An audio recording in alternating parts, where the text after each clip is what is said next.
Hello so technology में आप लोग का स्वागत है। और आज की टेक न्यूज शुरू करते हैं उससे पहले आप लोग को एक चीज रिमाइंड कर देता हूं कि कल की मेरी टेक न्यूज जो वो थोड़ी सी लेट आ सकती है, 8 या 9 बज सकता है, क्योंकि मैं कल एक स्मार्टफोन लॉन्च होने वाला है एक कंपनी का, उसकी मीटिंग में जा रहा हूं। तो मीटिंग के बाद ही मुझे पता चलेगा कि कौन सा फोन आने वाला है और बहुत ही बड़ी कंपनी है, इसके लिए मैं एक्साइटेड हूं। पता चलेगा कि अब इस बार वो लोग क्या लाने के ऊपर प्लानिंग कर रहे हैं। खैर यहाँ पे मैं कल या परसों आपको थोड़ा सा हिंट उसके बारे में जो दे दूंगा। आज हमेशा की तरह गर्मा गर्म टेक न्यूज लेके आ चुका हूं, तो वीडियो को लाइक कर देना। एक और चीज बता देता हूं कि जो भी मैं डील्स बताता हूं ना आप लोग को, आपसे पहले आपको नहीं बताऊंगा, बोर नहीं करूंगा, वीडियो के एंड में बताऊंगा। तो जिनको डील्स में इंटरेस्ट रहेगा वो वीडियो के एंड में जाके देख सकते हैं, ठीक है। फटाफट से आज की टेक न्यूज जो शुरू करते हैं। अगर आपने मेरे चैनल को सब्सक्राइब नहीं किया तो जल्दी से सब्सक्राइब कर लीजिए और साथ में ये बेल आइकन भी दबा दीजिए ताकि आपको मेरे लेटेस्ट वीडियोस की नोटिफिकेशन जल्दी से मिल जाए। तो पहले खबर की बात करते हैं और शुरुआत करते हैं यहाँ पे Xiaomi से। Xiaomi के जो इंडिया हेड है मनु कुमार जैन ने आज ट्विटर के ऊपर ऑफिशियली कंफर्म्ड कर दिया है कि Xiaomi का Redmi Note 6 Pro इंडिया के अंदर 22 नवंबर को आप लोग को देखने को मिलने वाला है। जी हाँ, एक पोस्टर उन्होंने जो वो शेयर करी है जहां पे आप देखेंगे एक सर्कल है, बीच में जो वो 6 लिखा गया है और नीचे एक एस्ट्रोनॉट खड़ा है जो कि एक नॉच के ऊपर खड़ा हुआ है। तो ऑब्वियसली ये Note 6 Pro ही होगा, जिसका मैंने अनबॉक्सिंग भी आप लोग को दे दिया हो, आप यहाँ पे जाके वो देख सकते हैं। और इसके ऊपर लिखा है द न्यू नोट राइजेस, एक नई नोट की सीरीज आ रही है। तो Note 6 Pro लेके आ रहे हैं, लेकिन अगर ये वही नोट होगा, Note 6 Pro वही होगा जो स्नैपड्रैगन 636 होगा, इसमें नॉच वाली डिस्प्ले होगी और 20 के साथ में 2 मेगापिक्सल का चिपका दिया, तो फिर मुझे लगता नहीं कि इंडिया में आके फायदा होगा इसका। मुझे लग रहा था कि इसको चेंज करके शायद से लाएंगे, स्नैपड्रैगन 660 देगी वगैरह वगैरह, तो बेटर होता था। खैर ये अभी कंफर्म हो चुका है, 22 नवंबर को देखते Xiaomi Redmi Note 6 Pro के रूप में क्या खास लेके आता है, ये तो 22 तारीख को ही पता चलेगा। और यहाँ पे मनु कुमार जैन ने एक और चीज जो हमसे शेयर कर दी है ट्विटर के ऊपर, वो हमारे लिए 3 सुपर न्यूज यहाँ पे जो वो लेके आ रहे हैं। जी हाँ, एक आपको आज शाम को मिलेगी उनकी तरफ से, जो आज ये टेक न्यूज जाएगी तब तक आपको पता चल जाएगा। एक कल शाम को आपको मिलेगी जो मैं आपको कल बता दूंगा, और एक आपको नेक्स्ट वीक ट्यूसडे को मिलेगी। मतलब 3 ऐसी बड़ी खबर है जो वो शेयर करने के लिए वेट कर रहे हैं, जो आप लोग से शेयर करेंगे। अब देखते हैं Xiaomi इसमें क्या खास शेयर करता है। एक तो Note 6 Pro होगा शायद से, बाकी के 2 हमें नहीं पता कि क्या होगा, तो ये जब भी आएगा इसके बारे में जरूर से आपको बता दूंगा। तो यहाँ पे फाइनली Qualcomm Snapdragon 8150 के Antutu बेंचमार्क स्कोर जो वो सामने आ चुके हैं, और यहां पे अभी तक का बताया जा रहा है कि ये जो स्कोर आया है ये अभी तक एंड्रॉइड में सबसे हाईएस्ट स्कोर जो वो देखा गया है। इसके पीछे यहां पे किरिन का 980 था जो 3,56,000 पर था, लेकिन ये यहां पे अभी जो स्कोर आया है वो 3,62,000 के जो आसपास आपको देखने को मिल रहा है। तो अभी तक का बहुत ही ज्यादा स्कोर आया है एंटूटू में एंड्रॉइड के अंदर, जो 8150 का जो वो देखा गया है। दिसंबर में यहां पे ये ऑफिशियली अनाउंस होगा और अर्ली 2019 से कंपनीज इसको अपने फ्लैगशिप स्मार्टफोन में इस्तेमाल करेगी। चलो देखते हैं 7nm वाला आपको ये प्रोसेसर मिलेगा, कितना खास पावर इसमें मिलेगा ये तो हमें कुछ टाइम में ही पता चलेगा। तो मैं सैमसंग की तरफ से खबर आ रही है, और सैमसंग का जो गैलेक्सी A9 है ये ऑफिशियली यहां पे कंफर्म्ड हो चुका है और इंडिया के अंदर 20 नवंबर को जो वो लॉन्च होने वाला है, यानी कि नेक्स्ट ट्यूसडे को आपको ये फोन जो वो देखने को मिलेगा। इसमें आपको पता है कि वर्ल्ड का ये पहला फोन जिसमें आपको 4 कैमरे देखने को मिलते हैं, स्नैपड्रैगन 660 है, और इसकी जो इंडियन प्राइसिंग होगी वो 35,000 रुपए के आसपास होने वाली है, ऐसा यहां पे बताया जा रहा है। अब मुझे तो इन्विटेशन आया है इस इवेंट का, अब देखते हैं कि क्या खास यहाँ पे सैमसंग इसकी प्राइस रखता है, और हाथ में लेने के बाद जब पिक्चर्स क्लिक करेंगे तो मैं आप लोगों को बता सकता हूँ कि वाकई में 4 कैमरे इसके जो वो काम के।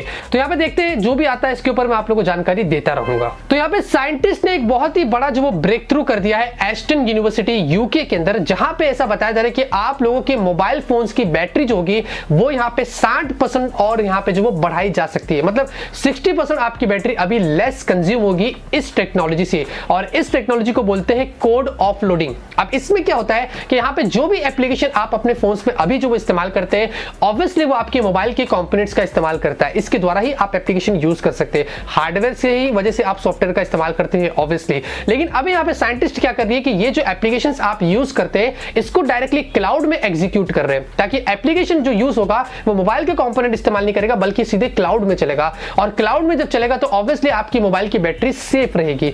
यहाँ पे इस तरीके के उन्होंने 2 एप्लीकेशन को टेस्ट किया इस तरीके का काम करने के लिए, और एक ने उनको 60% बैटरी लेस जो वो सेव करके दिया, रिजल्ट काफी अच्छा आया था, और जो डेटा कंज्यूम हुआ था वो सिर्फ 1 MB का डेटा कंज्यूम हुआ था, वो भी क्लाउड के अंदर। तो इस तरीके की टेक्नोलॉजी उन्होंने ब्रेक थ्रू करी है, जो बहुत जल्दी आने वाले समय में कुछ जगहों पे इसका इस्तेमाल किया जाएगा, जिसके द्वारा आपकी फोन की बैटरी बहुत ज्यादा जो वो सेव कर दी जा सकती है, ऐसा यहाँ पे एस्टन यूनिवर्सिटी ने किया है। तो यहाँ पे रियलमी की तरफ से एक बहुत ही इंटरेस्टिंग खबर आ रही है, और मैं जानता हूं आप सभी इसका बेसब्री बेसब्री से इंतजार कर रहे थे। तो यहाँ पे अपकमिंग जो Realme डिवाइस होने वाला है, इसका नाम ऐसा यहाँ पे जो वो कंफर्म हो चुका है, ऐसा बताया जा रहा है। Realme U करके आप लोग को अपकमिंग स्मार्टफोन Realme की तरफ से मिलेगा। ऑब्वियसली माधव सेठ ने भी कंफर्म किया था कि जो Realme 2 और Realme 2 Pro होगा, इसका सक्सेसर बन के नहीं आएगा, बल्कि ऑल टुगेदर एक डिफरेंट डिवाइस होगा जो Helio P70 के साथ में आएगा। अब यहाँ पे Realme U नाम से एक फोन आएगा जिसमें Helio P70 होगा और ये एक सेल्फी सेंट्रिक स्मार्टफोन होगा। इसमें आपको बहुत ही अच्छी सेल्फी देखने को मिलेगी, ऐसा भी यहाँ पे जो वो बताया जा रहा है। और कुछ टाइम में ही यहाँ पे आप देखेंगे Realme ने ट्विटर के ऊपर अपने लोगो को भी जो वो चेंज कर दिया था। जी हाँ, येलो कलर में, रेड कलर से येलो कलर में कर दिया और नीचे यहाँ पे आप देखेंगे लिखा है iconic visual identity for young, obviously. लेकिन इस लोगो के अंदर कुछ चीज हिडन है, आपको मैं बता दूं। अगर आप थोड़ा सा इस तरफ जो वो टिल्ट करते हैं फोन को, तो यू यहाँ पे जो वो दिखाया जा रहा है। तो शायद से जो अपकमिंग डिवाइस आएगा वो आपको Realme U मिलेगा, जो यहाँ पे लोगो में वो लोग हिंट कर रहे हैं। ऐसी कुछ यहाँ पे चीजें वो सामने आई है जो बहुत जल्दी आपको Realme की तरफ से मिलेगी। इस महीने ये फोन लॉन्च होगा, जहां तक मैं आपको बता रहा हूं, मुझे पता है अंदर की बात। तो इस महीने ये फोन जो वो लॉन्च हो जाएगा, मैं आप लोगों को और भी जानकारी इस पे जो वो देता रहूंगा। तो यहाँ पे टोक्यो के अंदर जो वो एनुअल हैकिंग कॉन्टेस्ट जो वो चल रहा है और वहां पे बड़े बड़े हैकर्स जो वो आते हैं और अपनी अपनी कलाबाजी दिखाते हैं और डिवाइसेस को हैक करके बता देते हैं, और जिसके द्वारा उनको एक्सप्लॉइट मिलता है, ऑब्वियसली, जिससे उनको पैसे वगैरह दी जाते हैं। तो यहाँ पे फ्लोरोसिटेट करके एक ऐसी टीम थी, उन्होंने यहाँ पे जो वो Samsung Galaxy S9, iPhone X और Xiaomi का Mi 6, इन तीनों को यहाँ पे जो वो तुरंत ही हैक कर दिया। जी हाँ, Xiaomi का जो Mi 6 था उसको NFC द्वारा उन्होंने हैक कर दिया, सैमसंग का जो S9 था उसको बेसबैंड में जो कंपोनेंट्स थे उसके द्वारा हैक किया, और iPhone X को भी उन्होंने हैक कर दिया, और इसके द्वारा उनको बहुत सारे पैसे भी मिले थे। तो ये सिर्फ पहला दिन था और पहले दिन में इस टीम ने ये 3 फोन्स को तुरंत ही जो वो हैक करके दिखा दिया। अब दूसरे दिन दूसरी कंपनीज के फोन्स भी यहाँ पे जो वो सामने आएंगे। मतलब सोच लीजिए, ऑनर, एसूस, दूसरी सब कंपनी। अभी हमारी बारी।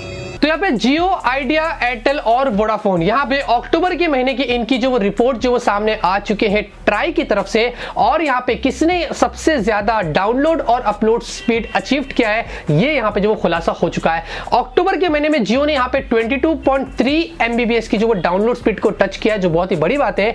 उसके नीचे एयरटेल आता है 9.3 MBPS, उसके नीचे वोडाफोन 6.6 और उसके नीचे आता है आइडिया 6.4। लेकिन अपलोड स्पीड की बात करते तो आइडिया नंबर 1 पे आता है 5.9 MBPS पे, सेकंड पे जियो 5.1, थर्ड पे वोडाफोन 4.8 और फोर्थ पे यहाँ पे एयरटेल 3.8। अगर यहाँ पे ओपन सिग्नल की रिपोर्ट देखते हैं जून से अगस्त के महीने में, तो वो लोग एयरटेल को नंबर 1 बता रहे थे, जबकि ट्राई ने यहाँ पे अभी फिर से क्लियर कर दिया कि जून से अगस्त के बीच में भी जियो यहाँ पे नंबर 1 पोजीशन पे था। अब मुझे पता नहीं ओपन सिग्नल और एयरटेल के बीच में यहाँ पे क्या खुलासा और क्या झोल यहाँ पे जो वो हो रहा है। तो यहाँ पे गूगल की तरफ से खबर आ रही है, और गूगल के जो पिक्सल 3 और पिक्सल 3 XL, जब से ये स्मार्टफोन लॉन्च हुए ना, तब से यहाँ पे जो यूजर्स ने इनको परचेज किए होंगे वो इतने परेशान हो गए होंगे कि मैं आप लोगों को क्या बताऊं। पता नहीं जो रिव्यूज कर रहे हैं लोग वो कैसा इसके बारे में पॉजिटिव बोल देते हैं। इसके ऊपर ओवर हीटिंग का इश्यू आ रहा है, डबल नॉच का इश्यू आ रहा है, स्पीकर का इश्यू आ रहा है, ईयरपीस का इश्यू आ रहा है, वगैरह वगैरह इश्यू आपको मिल रहा है। अभी एक नया इश्यू यहाँ पे जो वो आ गया है सामने, जिसको बोलते हैं फ्लिकरिंग डिस्प्ले इशू। इसमें क्या होता है कि जो गूगल पिक्सल 3 जो डिवाइस है, ये यहाँ पे आप देखेंगे व्हाइट कलर का हो जाता है, एकदम से ब्राइट हो जाता है डिस्प्ले, और ऊपर का जो कुछ और पार्ट है वो एकदम से ब्लैक में दिखाई दे रहा है। मतलब डिस्प्ले कभी कभी अपने आप ही जो वो व्हाइट हो जाता है नीचे की तरफ से, और ऊपर की तरफ से जो वो ब्लैक ही रह जाता है। तो ये डिस्प्ले इशू यहाँ पे चल रहा है, और एक नहीं काफी सारे यूजर्स ने इसको जो वो नोटिस किए और रिस्टार्ट वगैरह करके बेचारे लोग ने जो कुछ किए रहेंगे वो किए रहेंगे। इतना महंगा फोन लेके आते हैं और इतनी बड़ी कंपनी है, और आप ऐसी नॉर्मल चीज पे अगर फोकस नहीं करेंगे तो आपका कैसा चलेगा। मतलब बजट फोन में भी इतने प्रॉब्लम नहीं जितने आपके महंगे फोन में होते हैं। खैर गूगल तक ये बात पहुंची, लेकिन गूगल ने अभी तक रिस्पॉन्ड नहीं किया है, और गूगल इस पे बहुत ही जल्दी फिक्स कर देगा, तो शायद इस पे सुकून हो जाएगा। अब बात करते हैं यहाँ पे डील्स की। तो सबसे पहली जो डील आ रही है वो सोनी के 32 GB वाले पेन ड्राइव की, जो यहाँ पे अभी आपको 450 रुपए के आसपास जो वो मिल रही है। सोनी का 32 GB वाला मेरे हिसाब से सही प्राइस है। उसके बाद आपको यहाँ पे मिलता है एक एरो टक्स ब्लेजर आपको मिल रहा है, जो प्राइस 8000 की थी, सिर्फ 1600 रुपए में मिल रहा है। अभी शादियों का सीजन चल रहा है, तो मेरे हिसाब से 1600 रुपए में ब्लेजर तो अच्छी डील है। और उसके बाद आपको यहाँ पे एक पेपे के जीन्स की पैक ऑफ 3 टी-शर्ट्स मिल रहे हैं, जो मैंने खुद ऑर्डर दिया हो, 719 रुपए के। तो मेरे हिसाब से काफी अच्छा है। जब मैं पहन के आपको बताऊंगा तो क्वालिटी हम जो वो चेक करेंगे। और फाइनली आपको यहाँ पे आइजोट के स्वेटर ब्लू, जो मैंने 2-3 दिन पहले पहन के बैठा था, वो आपको मिल रहा है 560 रुपए में। क्वालिटी बहुत ही कमाल की है, ठंडी में स्पेशली आप इसको इस्तेमाल कर सकते हैं। सारे डील्स की लिंक मैंने डिस्क्रिप्शन में दिया हूं, पसंद आएगी तो वहां से जाके परचेस कर लीजिए। क्या आपको पता है कि जो Xiaomi कंपनी है, इसका जो नाम है Xiaomi, ये एक्चुअली इसका मतलब ये होता है मिलेट या फिर राइस, यानी कि एक छोटे चावल का दाना जैसा बोलते हैं ना। तो ऑब्वियसली Xiaomi जब आई थी तो उसका एम ये था कि वो बहुत ही छोटी है और उसको बहुत ही बड़े बड़े काम करना है, इसलिए यहाँ पे Xiaomi का जो नाम का मतलब होता है मिलेट या फिर राइस। और आज एक्चुअली में वो लोग जो वो प्रूफ कर रहे हैं। तो आज की न्यूज़ पे खत्म होती, उम्मीद करता हूं आपको आज की न्यूज़ पसंद आएगी। अगर आपको पसंद आए तो आप जरूर इस वीडियो को लाइक करिए। मैं से आप लोग के लिए डेली टेक न्यूज़ आता रहूंगा, आप लोग को ऐसे ही अपडेट करता रहूंगा। मिलते हैं आपसे अगले वीडियो में एक नए वीडियो के साथ। Till then have a great day and always keep smiling.